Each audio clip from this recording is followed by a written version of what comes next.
Moving on all the way from Dubai, we have Mr. Abdulla Ziad Galadari. He's a professional behind the growth of the strategies of many public and private institutes and has worked together with the government of UAE as well. He has been recognized by the government as the regional professional by Legal 500 as well, and is one of the key driving force behind supporting these legal departments and developing the collaborations between the public and private.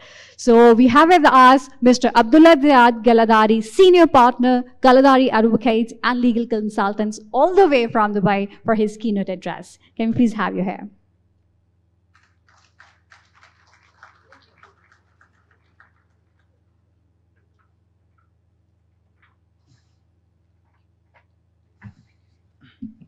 Assalamu alaikum wa rahmatullahi wa barakatuh. Good morning, everybody. My name is Abdulla Ziad Galadari, and I thank the organizers for this invitation. Thank you very much for inviting me. It's my first time in Pakistan. I haven't been here for 24 hours yet, and very impressed with what I've seen. I was greeted very well, and I assure you it's one of many visits from my side. I would like to start and say, both of our countries since 1971 has had a very strong relationship. Part of our Navy and our Royal Air Force was built with assistance of the Pakistani military.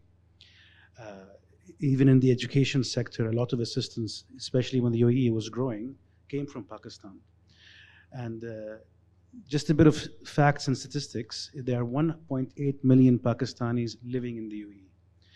It's the second largest expatriate community, and the population of Pakistanis in the UAE is even greater than the population of Emiratis like myself, because we only contribute to 1 million out of the 10 million of population. Contrary to popular belief, we are the minority population in the UAE. We can say we're endangered species. Dr. Anjaz, thank you very much. It's because of you. For the next 2 days, you have all these CEOs being civil and friendly to each other. So for 2 days, everybody will be friendly and nice. Apart from our country's relationship, and recently in June 25, there was an alleviation in diplomatic ties. There was a very important meeting with the Foreign Minister of Pakistan and the Foreign Minister of the UAE, Sheikh Abdullah bin Zayed, and a lot of heads were agreed. And this was recently in June of this year. I would like to also add that my family has a very strong, historic ties with Pakistan. We are a family of merchants and traders. We've been operating in this region. When I mean this region, the Middle East, North Africa, Far East, and Southeast Asia. We've been operating in the region for the last 250 years. That's how old our family business is. And today I'm representing the law firm, which is a very small part of the whole group.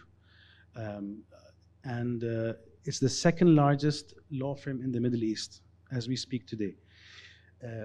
For the last 4 decades, we've helped the government build legislation, move fast with regulation, make sure decrees are crisp and quick and swift. And then that includes introducing tax, that includes alleviating our commercial laws to assist public companies list, etc., along those lines. I would like to also add that the UAE, for the last 2 decades, both government and private sector has invested $10 billion in Pakistan. The annual trade between UAE and Pakistan is about $12 billion. It's one of the top 5 trading partners to the UAE. So the significance of the relationship is historic and very, very important. And inshallah, this continues for the next couple of decades. Like I always say, the best formula is when the private sector and the public sector work hand in hand. Governments create opportunities and open doors, and the private sector builds bridges.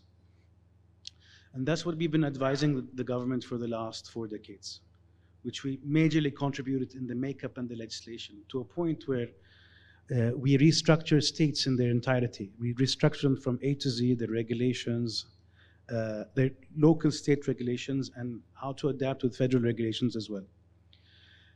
I would like to also add that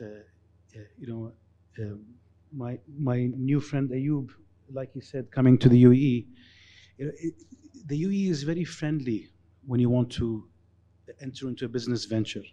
It's swift, it's fast, and there's very, very, very less red tape. And in terms of assistance, the UAE has created a lot of entities which we represent as well, that its major role is to attract companies who want to grow to the UAE and make sure that in terms of registration, licenses, even financing is available over there. And this is a new entity formed in the UAE in 2019, which we represent. And that all takes us to the point where the UAE within a couple of years will be not self-dependent on oil. The city of Dubai isn't, and in a couple of years Abu Dhabi and the other states in the UAE will be at that track as well. What I wanted to also mention is that a lot of investments are being looked at from the government, from both sides. And like I say, the best formula is when the private sector and the public sector work hand in hand. That is when you'll see communities flourish, and that is what the UAE has done.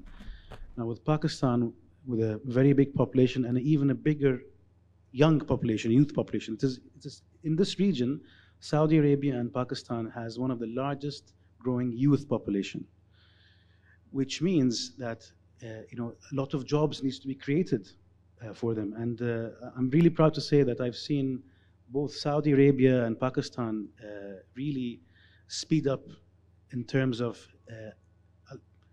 creating opportunities for the new population to come work, invest, etc. Like we see in this room, you have CEOs from all generations, which is something very nice to see. You have CEOs who have been CEOs for 40 years, and you have CEOs who have been CEOs for 2 years, all in one room working together. And thank you very much. That's all I have to say. Thank you, and it's an honor being here. Thank you.